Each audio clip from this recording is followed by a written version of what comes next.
Now, Adam, there has been a bit of upset about Nikki Haley's history with Donald Trump. I mean, I've just done a big diatribe about how unhappy I am that she's rising in the polls in New Hampshire.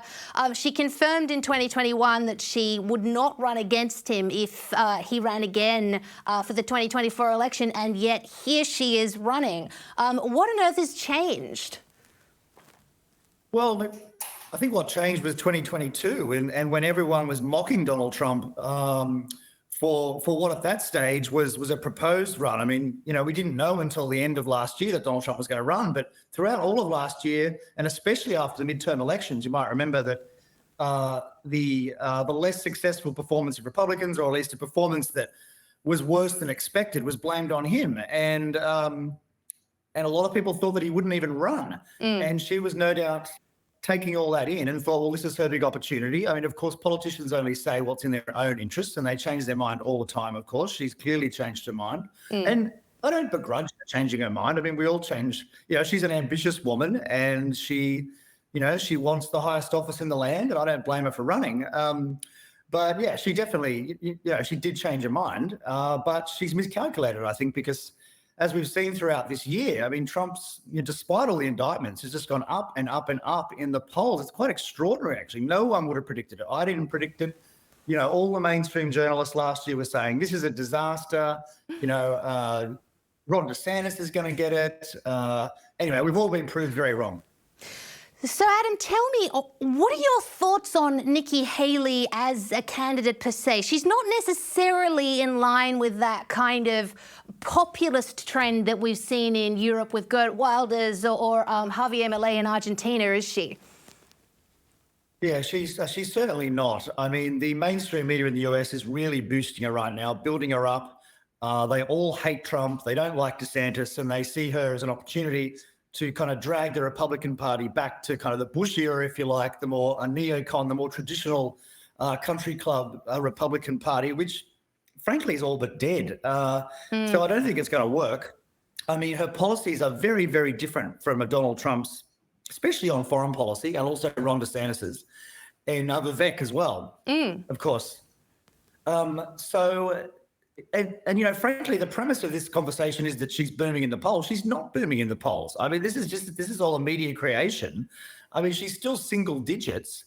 And I think I saw a poll today, Trump's 68% support amongst Republican voters, and DeSantis is still second. Okay, he's a long way behind, but he's still second. And then Nikki Haley is about, I think she was 9%. Now, if you assume that, let's say DeSantis drops out and all the others drop out, well, lots of DeSantis voters will vote for Trump. And of course, all of Ramaswamy's voters will definitely vote for Trump because he really supports Trump and he likes Trump. So I don't think she has any chance, actually. I mean, I just don't see it happening. I mean, I could be wrong. I mean, we've got Iowa coming up in January, and of course, New Hampshire. And whoever wins those state contests, they get a lot of momentum. They can get a lot of momentum, and then that can really change the race. She may do well, but I just don't see it.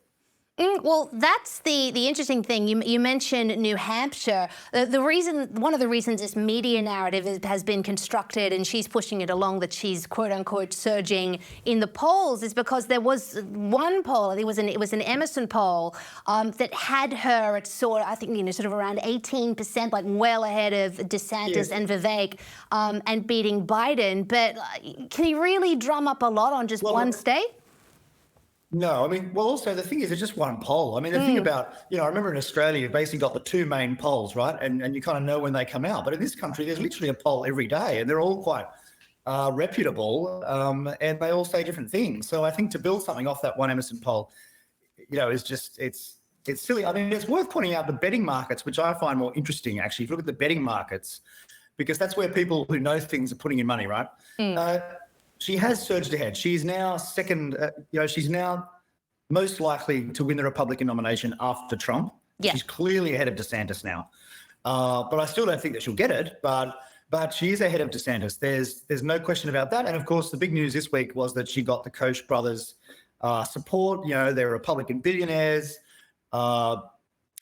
How much that helps, I don't know, because the family is very associated with the old Republican Party. And as we were saying earlier, the grassroots of the Republican Party now is very Trumpish. And they They don't like warmongering. They like free speech, and she's a bit against free speech. I mean, she said some quite censorious things, that she'd ban this, ban that. It's interesting. Some high-profile Washington Post correspondents have come out and supported her, which I think is the kiss of death, really. I mean, basically saying that she's the one for the Republican Party. We have to get her. I think the CEO of JP Morgan now supports her. I mean, this is not a good look for your ordinary Trump supporters or your ordinary Republican supporters. So look, there's still a month and a bit to go until the primaries start. Let's see, but Trump looks unassailable.